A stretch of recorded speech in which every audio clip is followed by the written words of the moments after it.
안녕하세요. 신한대학교 2학년 치기공학과 김민아입니다. 오늘은 9주차 총이치 기공학 및 실습 선행학습 영상을 찍을 건데요. 수업하기 전에 앞서서 지금 8시 32분인데 제가 집에 알바 끝나고 3시에 끝나거든요. 그래서 집에 와서 총이치 과제를 먼저 하고 승전 과제를 하고 교합 과제를 하고 그래서 오늘 몽땅 끝내려고 했는데 오늘 너무 피곤해가지고 오늘 좀 바빴거든요. 알바하는 게. 그래서 와서 낮잠을 자버렸어요. 그래가지고 아까 일어나서 저녁 먹고 지금에서야 총이치 과제를 시작하게 됐는데 그래도 이렇게 알바를 하면서 사람들 많이 만나고 그러는 게 좋은 경험이 되는 것 같아가지고 힘들지만 아직 막 그만두고 싶다는 생각은 한 적이 없어요. 오늘 갈 때는 날씨가 되게 좋았는데 막 뭐더라? 바람이 엄청 불더라고요. 그래서 막 저희 PC방 앞에 막 풍선이 있어요. 그 홍보하는 그런 풍선인데 어떤 분이 오셔가지고 풍선이 쓰러졌다고 도로에. 그래가지고 네 감사합니다 하고 가가지고 풍선 막 옮기고 오늘 참 힘든 하루였어요. 알바 하는데. 그리고 오늘 이모가 오셔가지고 그 화장품을 주시고 가셨어요. 그래서 이모가 많이 챙겨주시는 편이어가지고 그런 화장품 이런 거랑 클렌징폼 이런 것도 많이 생기면 자주 갖다 주고 그렇거든요. 이모가 영희랑 같은 동네 살아요. 그래가지고 내가 영희한테 맨날 이모네 가면 연락할게 그랬는데 이모가 맨날 저희 집에 오셔가지고 이모네 갈 기회가 없어. 한번 찾아뵈면 되는데 그게 가까워도 잘 안 되더라고요. 방학이 되면 한번 가볼 생각입니다. 그래서 제 얘기는 오늘 여기까지 하고요. 이제 선행학습 진짜로 시작을 해볼게요. 그래서 하기 전에 책을 한번 읽었는데 막 이해되는 부분도 있고 이해 안 되는 부분도 있긴 하지만 책을 바탕으로 제가 설명을 해보도록 하겠습니다. 그래서 오늘은 총 책 보니까 세 가지 정도 내용이 나오더라고요. 왁스 제거 부분 하나랑 그 다음에 이치성 후연 폐쇄 부분 하나랑요. 마지막으로 분리제 도포하는 부분 이렇게 세 부분으로 나오더라고요. 그래서 우선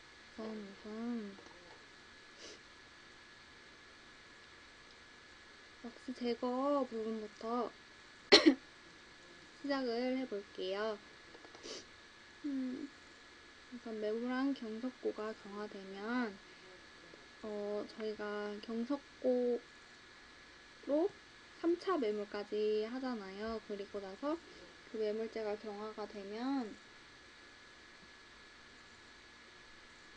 레진을 전입할 거예요. 그거를 하기 위해서 왁스를 제거해야 그 부분에 레진을 전입을 하잖아요. 그래서 왁스를 제거해 주는 거예요.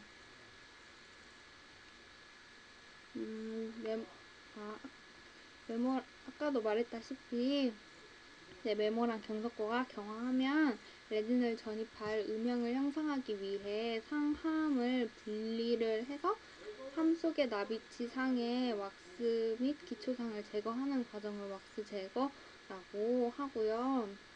왁스 제거는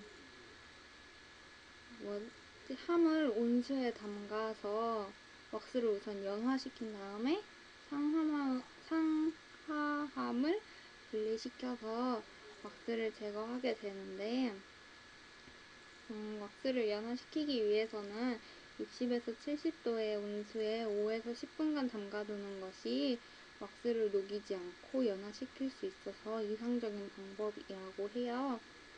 만약에 100도씨의 끓는 물 속에 3, 4분간 이렇게 담가두기도 하지만 이때는 왁스가 완전히 녹아버릴 수가 있어요. 그래서 주의를 해야 한다고 합니다.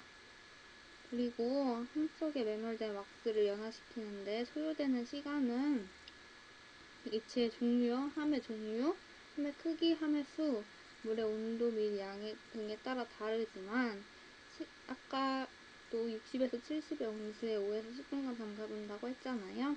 그게 적당하다고 해요. 그리고 왁스를 녹이지 않고 연화만 시킬 수 있도록 물의 온도를 나비치 상의 연화 온도인 60도로 계속 유지하는 장치도 있다고 합니다. 만약에 왁스의 연화 정도가 낮으면 함 분리 시 인공치 탈락이나 석고 매몰제나 모형이 손상될 가능성이 크고요. 왁스를 지나치게 연화시킨 경우는 왁스가 석고 내부로 스며들어 레진 분리를 돕고가 어려워지며 이로 인해 중합 후 위치의 분리 효과가 없어져서 위치의 치출이 어려워지게 된다고 합니다. 그리고 클레 힘으로부터 함을 분리할 때는 주의할 점이 있어요. 그래서 클램프와 함이 뜨거운 상태니까 수건으로 클램프를 감싸고 클램프로부터 함을 제거해야 하고요. 그 다음에 여기 그림에도 보시다시피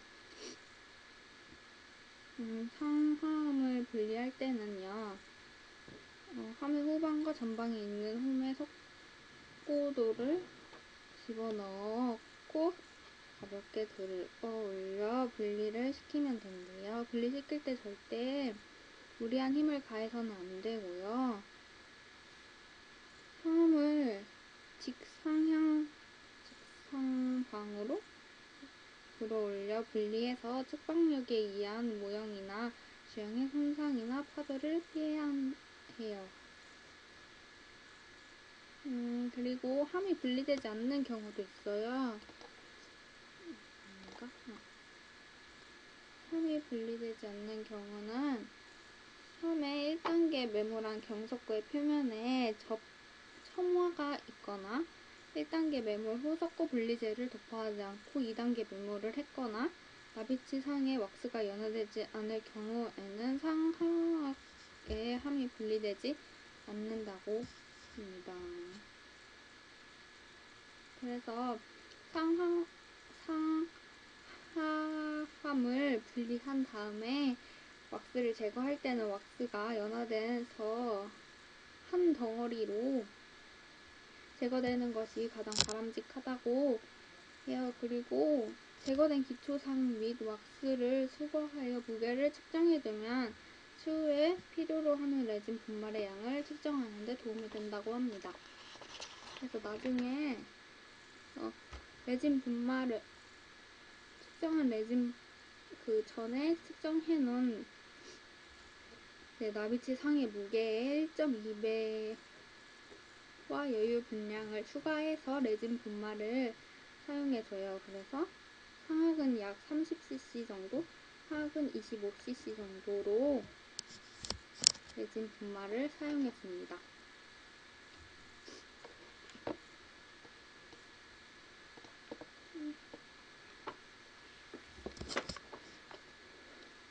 그 다음에 인형 속이나 인공치아 및 모형에 묻어있는 왁스를 끓는 깨끗한 물로 완전히 씻어 제거하는 과정이 이쪽 씻어내는 거고요. 이거 인공치아 부분, 그리고 이거는 모형 부분을 물로 깨끗이 씻어주는 과정이에요. 그래서 이때 중성세제가 함유된 끓는 물을 사용해도 좋으면 다시 스팀 클리너로 세척해 두어야 한다. 치아의 치조면에 남아있는 얇은 왁스 피막은 치아와 이치상 재료의 결합을 방해하고 이치상에서 치아 탈락의 원인이 돼요. 그래서 함을 옆으로 기울여 물이 고이지 않고 흘러가도록 하고요. 모든 인공치아는 상함의 경석구 운영 속에 식립되어 있어야 하지만 탈락되는 경우가 종종 있다고 합니다. 이는 치은 형성 시 인공치아 표면에 왁스가 묻어 있었거나 인공치아의 치관이 너무 짧게 노출된 채로 매몰되었기 때문인데요. 탈락된 치아에 묻은 왁스를 끓는 물로 깨끗이 씻어낸 후에 제자리에 위치시키면 돼요. 왁스 제거가 끝나면 예리한 석고 부위는 레진을 전입할 때 깨질 수 있기 때문에요. 그게 다음에 나와요. 이게 왁스가 제거되고 나서 예리한 석고 부위는 레진을 전입할 때 깨질 수 있으므로 조각도로 반드시 날카로운 부분은 삭제해서 석고 매몰제 조각이 레진 내부로 혼합되지 않도록 해야 되는 거예요. 그래서 지금 그림이 왁스 제거가 끝나면 주형의 엣지 부위에 있는 날카로운 부위를 조각도로 제거하여 레진을 전입 시 화절되어 레진 내부로 혼입되는 것을 방지하는 사진이에요.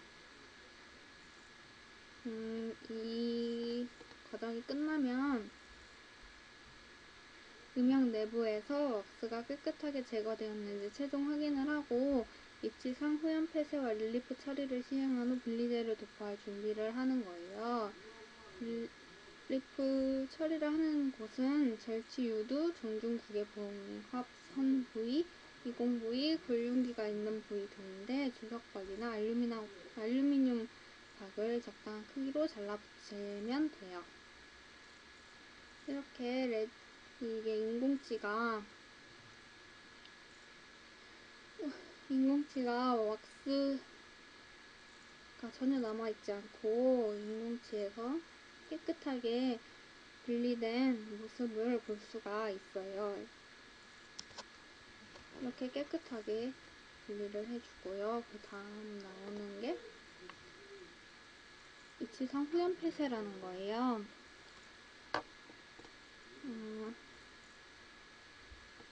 이치상 후연 폐쇄는 음압 유지를 위한 폐쇄를 확실히 해주기 위해 연구개와 경구개의 경계부를 따라 연조직상의 생리적인 허용 한도 이내에서 압박을 가하여 폐쇄시키는 것을 말합니다.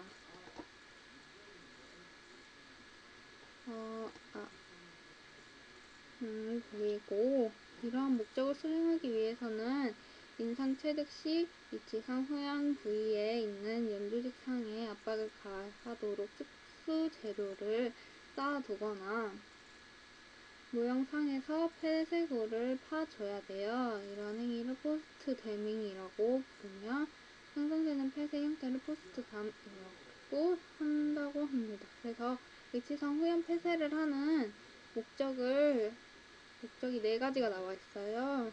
한번 읽어드리면 상악 의치의 음압을 향상시켜 의치의 유지력을 증진시킨다. 그리고 레진의 중압 수축이나 금속상의 주조 수축을 보상할 수 있다고 해요. 특히 레진 이치상에서는 중압 시에 수적 변형으로 그 부위가 짧아지거나 점막에서 뜨는 경우가 많아 더욱 필요하다고 합니다. 그리고 세 번째가 이치상을 다듬질할 때 후연 경계를 결정할 수 있는 기준이 되고요. 마지막으로 일치상 후연 부위의 연마면을 삭제하여 구개면과 동일한 평면이 되게 함으로써 이물감을 줄여준다고 합니다. 이런 목적으로 후연 폐쇄를 해줘요.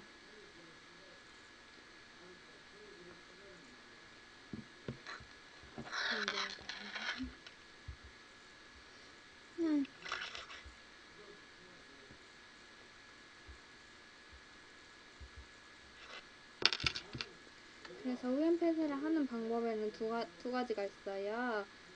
이게 스웬손법 1이라고 부르나? 그거랑 스웬슨법 2 이렇게 두 가지 방법이 있어요. 그래서 스웬슨법 1을 설명을 드리면 나비형이라고 하는 방법으로 나비 형태와 비슷하게 형성하는데 그게 양측 구개선 부위에서는 넓고 구개골의 후비극에 대한 자극을 피하기 위해 중앙선 부위는 좁게 해줘요. 여기 중앙선 부위는 좁게 해준 거, 이거 말하는 것 같아요. 그리고 모형상에서 표시된 후방 진동선을 후연으로 위치하고 후방 진동선 이게 바이브레이팅 라인인가? 네, 바이브레이팅 라인을 후연 위치로 하고 전방 진동선까지의 넓은 면을 폭으로 회색으로 형성하는데 정중 구개 부위에서는 폭이 3mm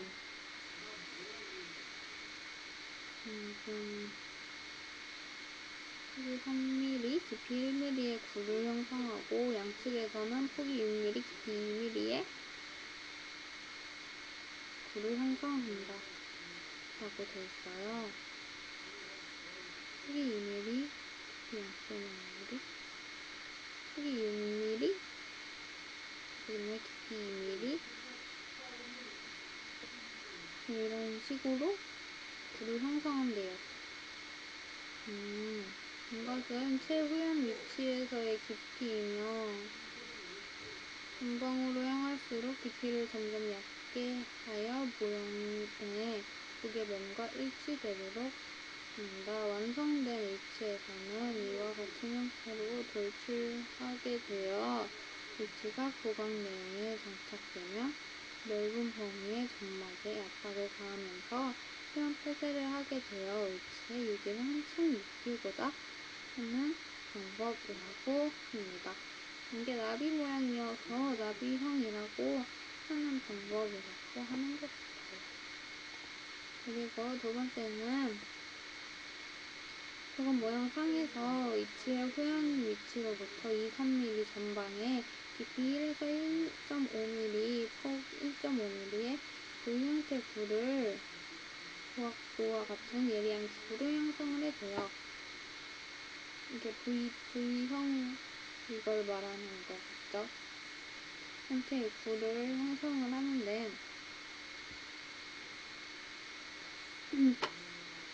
이렇게 형성을 해주면 완성된 위치에서는 이와 같은 형태를 끝이 예리한 한 개의 유니선을 돌출하게 되어 보강대 조직을 압박하게 되고 좁고 깊은 비드 형태로 되어 있어 용이하게 압착되어 효과가 좋고 면이 좁기 때문에 조직에 대한 압박이 적어 동풍의 조절이 용이하다고 해요.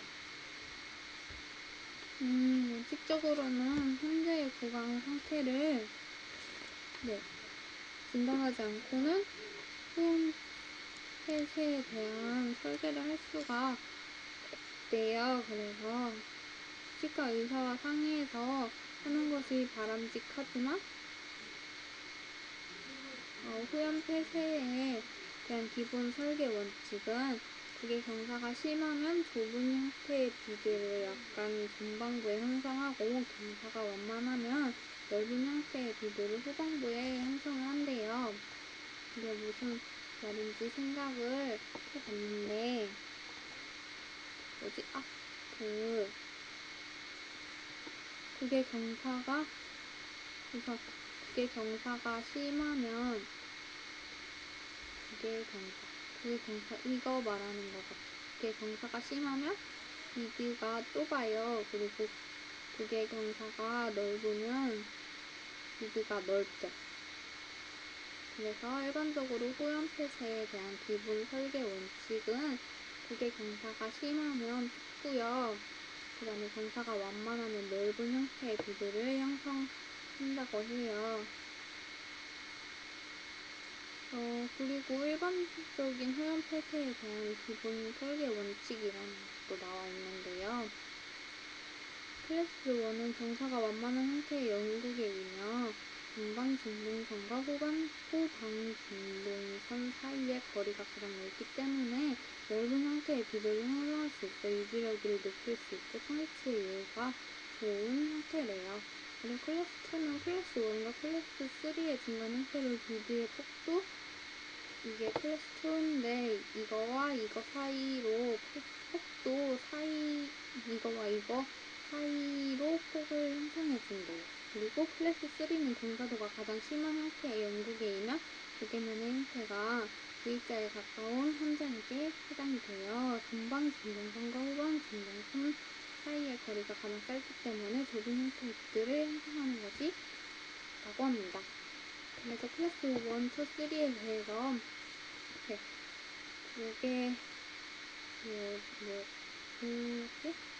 이게 경사에 따라서 이렇게 1, 2, 3를 나눠가지고 비드의 폭을 설정을 해준다고 합니다. 그리고 후연 폐쇄까지 다 했으면 그냥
다음에 마지막으로 레진 블리제를 복구할 거예요.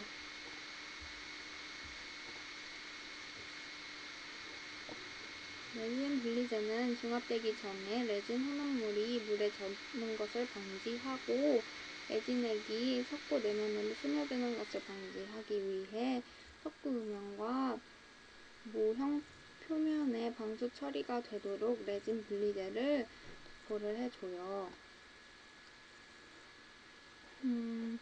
도포하는 그림이고요.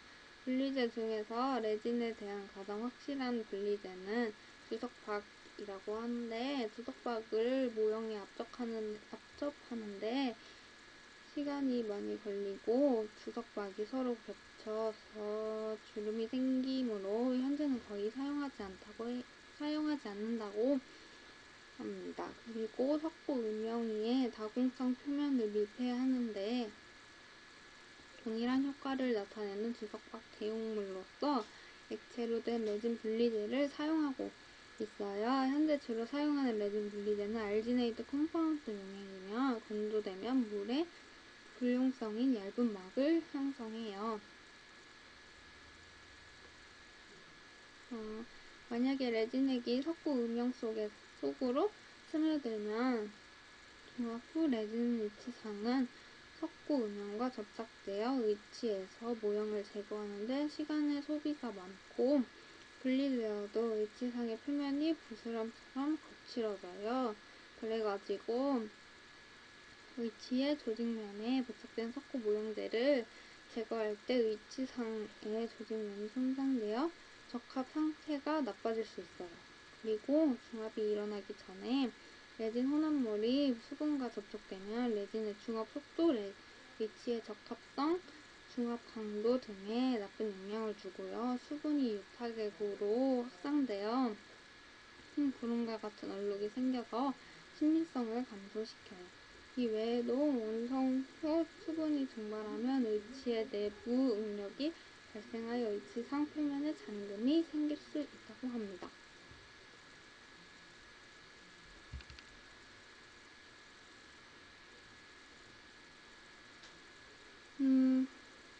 그리고 석고 음향 표면에 왁스나 기름 성분이 남아있지 않도록 스킨 클리너로 깨끗이 처리하고 석고 음향이 건조되면 즉시 분리제를 도포를 해줘요. 이때는 석고 음향이 아직 따뜻한 상태이기 때문에 분리제는 매끈하게 도포되고 신속하게 건조가 돼요.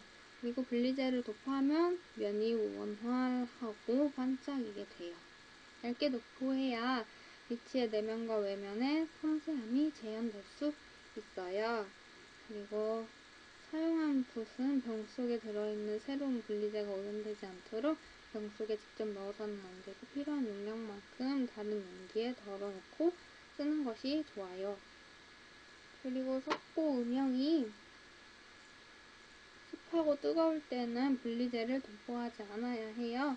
만약에 이때 분리제를 도포하게 되면 내부에 있던 수분에서 발생한 수증기가 증발하면서 분리제를 파멸시키기 때문에 뜨거울 때는 분리제를 도포하면 안 돼요. 근데 차가울 때도 분리제를 도포하면 분리제 도포가 어렵고 앙금이 생겨요. 그래서 너무 뜨겁지도 않고 차갑지도 않을 때, 따뜻할 때, 적당할 때 그때 분리제를 도포해야 돼요.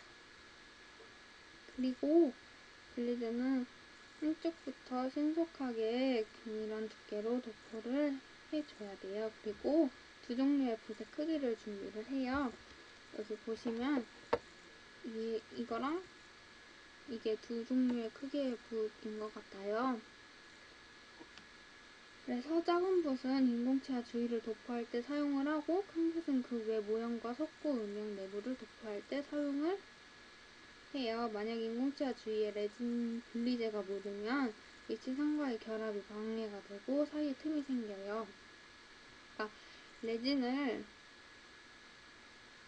도포를 이 레진 분리제는 석고랑 레진이랑 분리를 하기 위해서 바르는 건데 그 레진을 주입해서 인공치아하고 레진은 붙고 나중에 석고하고 레진이랑은 이렇게 분리가 돼야 되는 그런 상황이잖아요. 근데 인공치아까지 레진 분리제가 도포가 되게 되면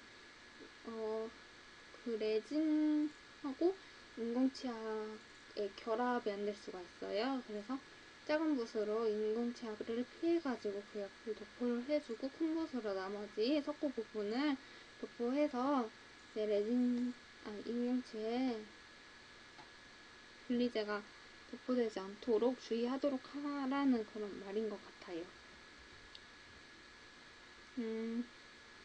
그래서 아까 레진 분리제가 인공치아에 묻으면 위치상과의 결합이 방해가 되고 사이에 틈이 생긴다고 했는데 이 틈은 후에 환자가 의치를 사용 중에 음식물 잔사가 침투되어 확산형으로 착색될 수가 있어요. 인공치아 주위에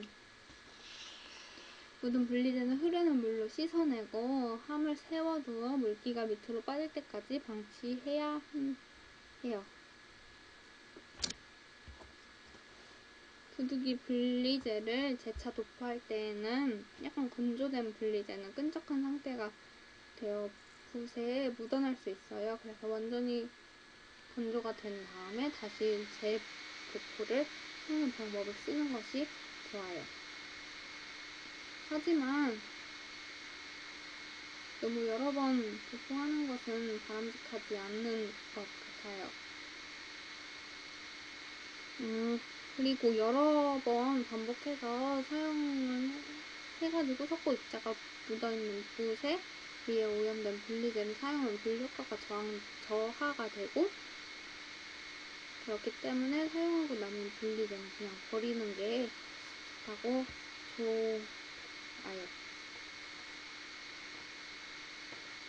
그리고 분리재 도포가 끝나고 레진을 석고 병 속으로 전입하기 전에는 석고 음영에 도포한 분리재가 건조되어 있는지 꼭 확인을 해야 돼요. 그래서 분리재가 액체로 존재할 경우에는 레진 전입 시 레진 속으로 혼입되는 것을 방지하기 위해서입니다.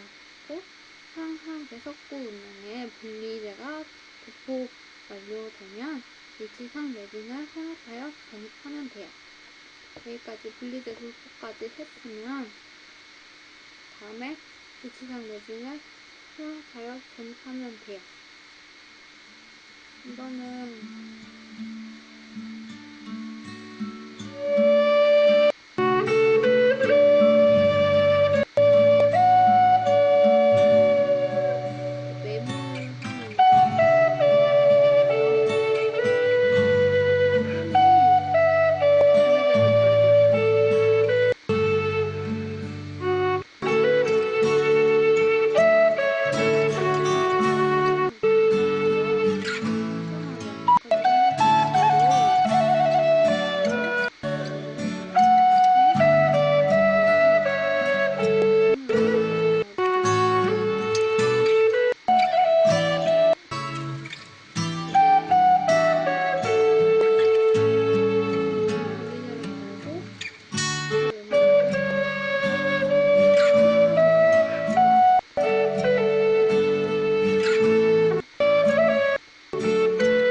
한 분리하는 동영상이 끝인 것 같네요. 네, 이렇게 해서 9주차 초미치 기공학 선행학습 동영상 과정을 마치는데 약간 설명이 어설퍼가지고 그렇지만 저는 아직 인공치 배열을 끝내고 이치상 조각 칠 형성을 하고 있어요. 네, 그래서 지금은 빨리 메모한 친구들도 굉장히 많은데 저도 빨리 메모를 하고 레진 전입을 하고 싶다는 생각이 드네요. 그래서 이번에 실습 시간에는 메모를 하는 것이 제 목표입니다. 그래서 여기까지 선행학습을 하고 이제 실습 시간에 잘 활용할 수 있도록 다시 한번 보고 학교에 가도록 해야겠어요. 봐주셔서 감사합니다.